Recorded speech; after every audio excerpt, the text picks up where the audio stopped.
Hi there, it's Liz Yuille from Old Stables Crafts. Thank you for joining me again for another Celebration special, Simple Stamping Saturday. I apologise for my voice. If you watched my video yesterday, you will know that I've got a chest infection and I'm trying to get some videos done because I need to get them done. And the only way of doing that is with a croaky voice. So here we are. I am using the not yet launched Tags in Bloom Celebration stamp set. This is going to be part of the second release of stamp sets for Celebration, and it is huge. I mean, there are 2 sheets of stamps, so it's a level 2 item, but it is gorgeous and it's great for everyone. It coordinates with 2 of our punches. There's the one, and let me grab the other one. There's the other one. So it coordinates with both of these punches, which are in the mini catalogue. Now, of course, if you buy these, that will help you get on your way to earning this stamp set for free, which is always a good thing. Now, as ever with Simple Stamping Saturday, I've got 3 samples. We will make the simple version together, and then I will show you the one for a more casual crafter and the one for stepped up crafters. So the simple version is this one. It uses 1 ink pad and 1 set of the watercolour pencils, which I love watercolour pencils. I think they are a really good investment if you are new to stamping, because they are inexpensive and it's a great way of colouring. And it's something that we're all quite comfortable with from childhood, so it's just going back to childhood. But introduce a blender pen, 1 blender pen, and you can get a watercolour effect. So let me show you how I've made the card. As ever, we start with one of our note cards and envelopes. These come in a pack of 20 note cards and 20 envelopes. You can get them in Whisper White or in Berry Vanilla. You will find that they are scored, and you want to have the lumpy side down. This is your front. So I've already mounted up the largest stamp that I'm going to use, and just with some Memento Tuxedo Black ink, I'm going to stamp the image and then the sentiment, and then we can colour it in. So I'm going to try and stamp this straight, which is the only thing really that I need to worry about, is getting it straight. Putting it on the block straight would have been a good idea, but hey, that's always just, you know, why would one bother doing that? That's not too bad, actually. And then I'm just going to ink up my sentiment, which says wishing you the best, which I think is a nice general sentiment for all sorts of occasions, and just pop that in the centre. And the reason for doing this next rather than colouring is so that it gives the Memento ink a chance to dry. On the back of the ink pad it says dries quickly on most papers. When dry, stamped impressions are water resistant. Now, they're not waterproof, but they are water resistant, and because we're using a blender pen, we do want them to be water resistant. Now, the only other stamps that I need are the little baby ones, which I nearly forgot to get out, which I need for my envelope. So let me just grab those, because being Simple Stamping Saturday, we stamp on our envelopes.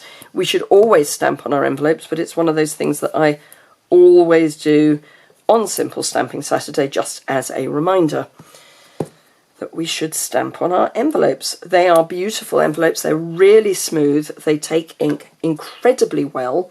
The only thing I would say is that if you're using alcohol markers, such as stamping blends, do put... See, stamping it the right way up would have been good, but it's fine. They can be there that way up. Never mind. I blame it on my sore throat. I'm feeling okay, but my brain has gone for a little walk. So yes, if you're going to colour in with blend pens, as in stamping blends, you'd want to put a piece of scrap into your envelope, because otherwise it will bleed through. Right, I've got 2 sets of watercolour pencils in here, and I denote them by whether they've got the washi tape around them. The ones without washi tape are the original set of blender pens, of watercolour pens, pencils even. They are pencils, not pens.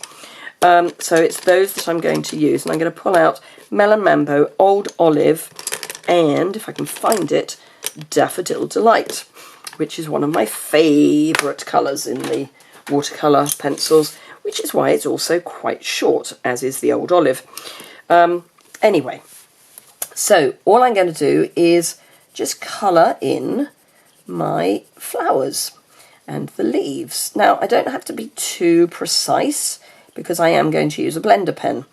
But if you aren't going to use the blender pen, then obviously you'd want to be a little more precise about where you're putting the colour. But using the blender pen means I can move some of the pigment around. These are very highly pigmented. They are not what I would call your usual watercolour pencil. These are good quality, high pigment.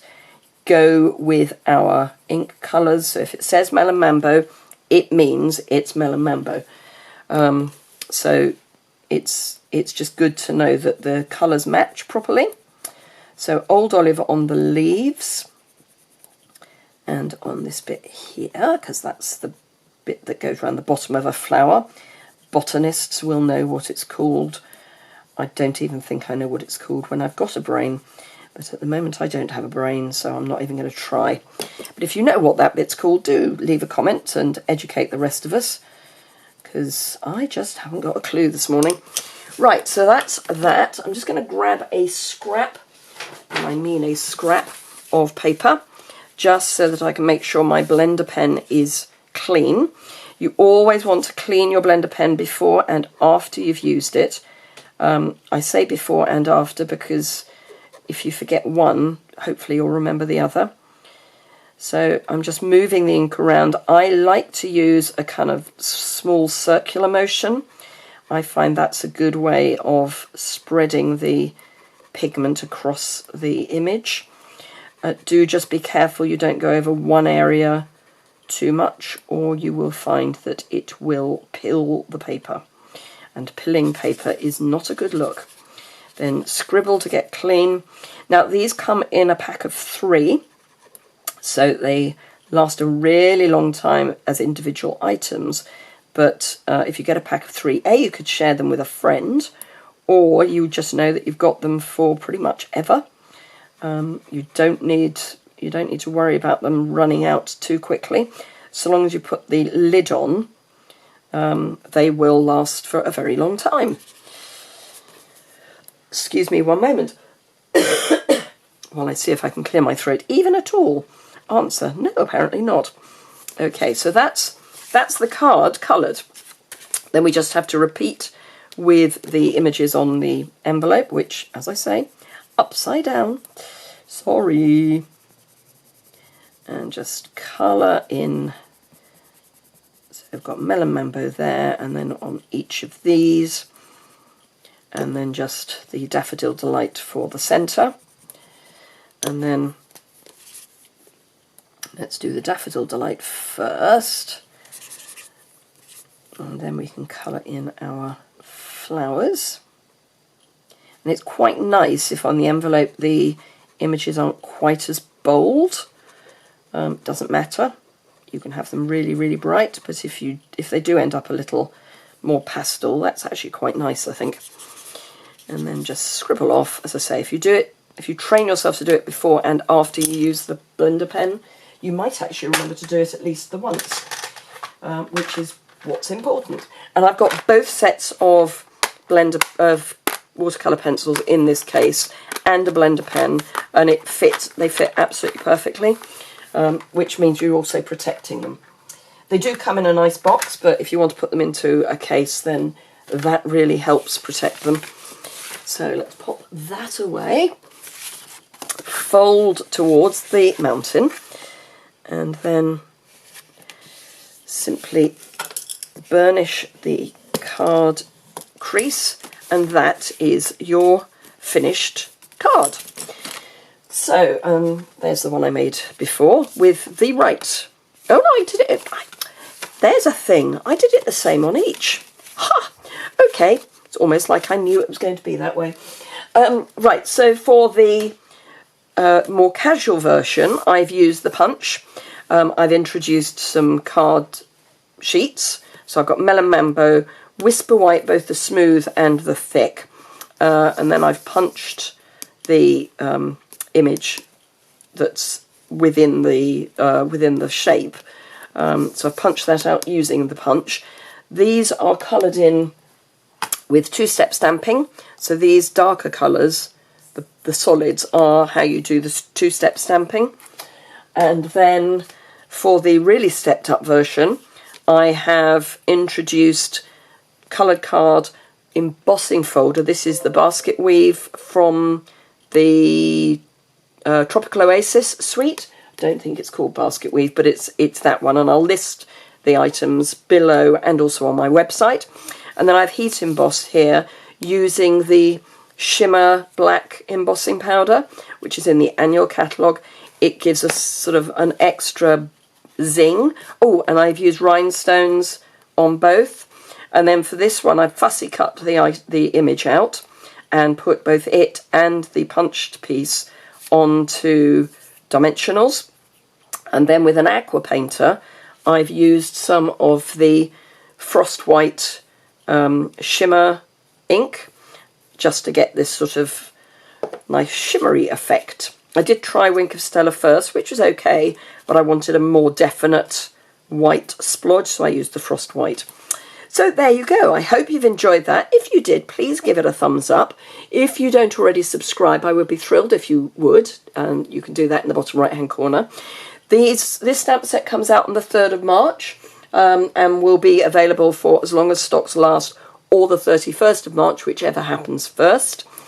Do remember that during Celebration this year, you can get, for £99, you can get £130 of product, or €129, £179 of product, plus the mini guillotine, the sample pack of designer series paper, and any stamp set of your choice other than a host set or a celebration set.